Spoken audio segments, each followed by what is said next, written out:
PR's Top Pros Talk, advancing diversity and inclusion in the PR and communications industry, featuring Alex E. Banks, Vice President of Communications for Essence Ventures. And here's your host, Doug Simon. Alex, could you get us started with just a brief history of the iconic Essence brand in case some of the viewers just aren't aware of how powerful it was in its heyday? Yes, so the Essence brand is nearing 55 years as we gear up for 2024. It's a legacy brand that started with a magazine that has been generational. It's something that I remember on my grandmother's coffee table growing up. And it was really the first time that I saw a representation of me in a physical way outside of just family members and friends.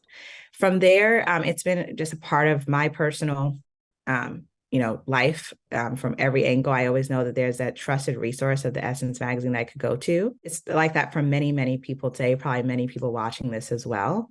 Since then, it's evolved into a festival that attracts thousands and thousands of people every year, the Essence Festival of Culture, which also reaches its 30th year in 2024 as well. So a lot of big milestones coming up. And just a legacy brand that people know is something where they can, go. It's it's where 31 million Black people call home.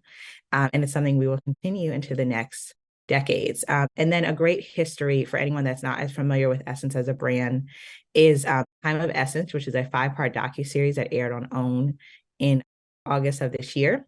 It's now streaming on Max. It gives actually every decade an overview of Essence as a brand and how it's evolved over the years, from commentary from Miss Oprah Winfrey to Vanessa Williams, Taraji P. Henson, Whoopi Goldberg, and many, many more as well.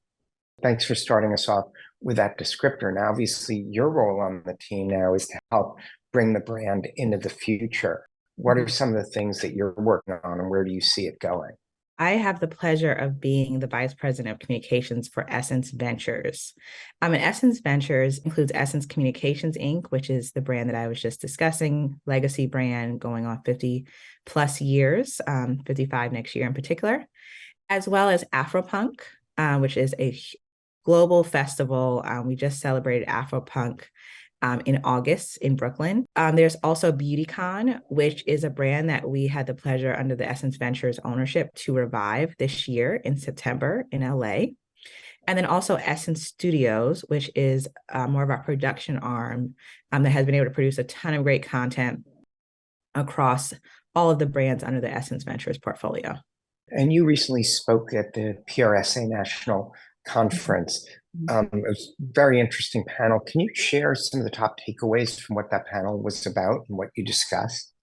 I had the pleasure of being invited to speak on a panel with some dynamic Black leaders in the communication space, where we actually discussed the topic of the lack of diversity in the communications field. So one of the stats that we highlighted during that panel discussion was that 10% of people in the communications field today are multicultural, and only 5% of people in the PR space today are Black women. And so the panel, which was led by a Black male, it was a panel filled with 4 Black women discussing our journeys and then what we're doing today to increase those numbers and percentages in our respective jobs and field. And how can brands and agencies increase diversity in their internship and mentorship programs? Because obviously that's so important as a feeder system into the industry. Yes. There's 2 ways. One is to pull someone else up. So I think, I always, one of the most fondest memories when I was asked to lead the Coca-Cola Company's internship program across the Public Affairs and Communications Department. And I really looked at it as a perfect way to bring in that next generation. And so being that the Coca-Cola Company is based in Atlanta, not only did we look at prospective interns from schools all across the country, but also in particular at HBCUs, historically Black colleges and universities, in Atlanta, as Atlanta has the largest consortium of HBCUs in the country. And so making sure to give those students an opportunity as well, in addition to students across the country, was an opportunity that I felt was able to help me bring in the next generation. And same way I operate in open jobs that I have even to date. The other way is as we, look around at how to pull together the best work. Just my personal experience has been the best work comes when you have the most diverse voices in the room. So as I look at, agency partners, prospective partners in general that I want to work on a project with, I really look to see how diverse their team is before going into that partnership, because I always want to ensure that the best work is produced with the most diverse minds, most diverse backgrounds. And that really entails ethnicity as well as diversity of thought as well. Do you have advice that you would give to perhaps diverse candidates or even others who are searching for entry-level employment to get into the industry?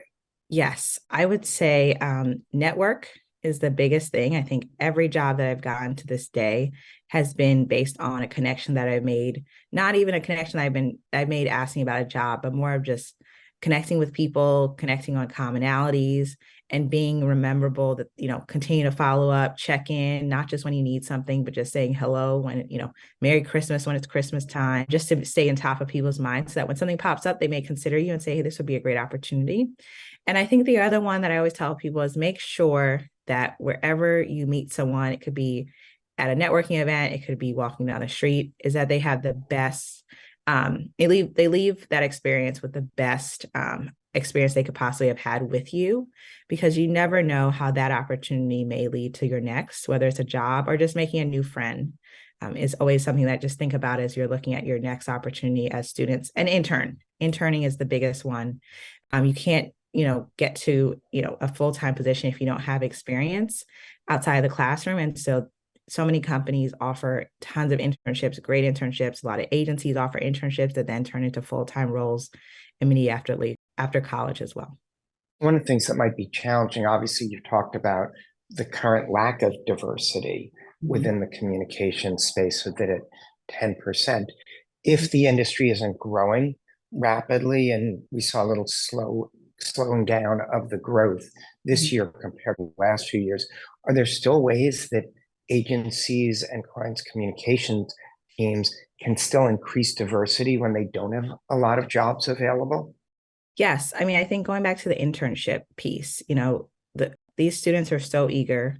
I know I was eager. I did a total of 7 internships when I was a student at Spelman College. I was like a super intern, I used to say. Many of them were not paid, but it was about the experience and being able to gain that insight. So that's a great opportunity that if there's not necessarily a role that's full time for hiring opportunity, there could be that person that you may want to bring in that's an intern. And what I loved about being an intern when I was growing up in college is I was able to bring insights to the people that I was working with, many of them being PR agencies at some of the largest global PR firms in the country or in the world. And that opportunity was able to make me rememberable that I was actually called back to one of those agencies when I graduated college for a full-time position that wasn't available when I first graduated from college. That's really great. Now, is there a role for brand communicators to keep in mind when they're interviewing an agency's team for a project partnership that might help increase diversity across the board? So one of the things that I personally do, it's a commitment that I've had, but I've seen it work across many large global companies that I've worked for, is if the room is not diverse, that's actually a factor of if I'll consider bringing them on as a partner.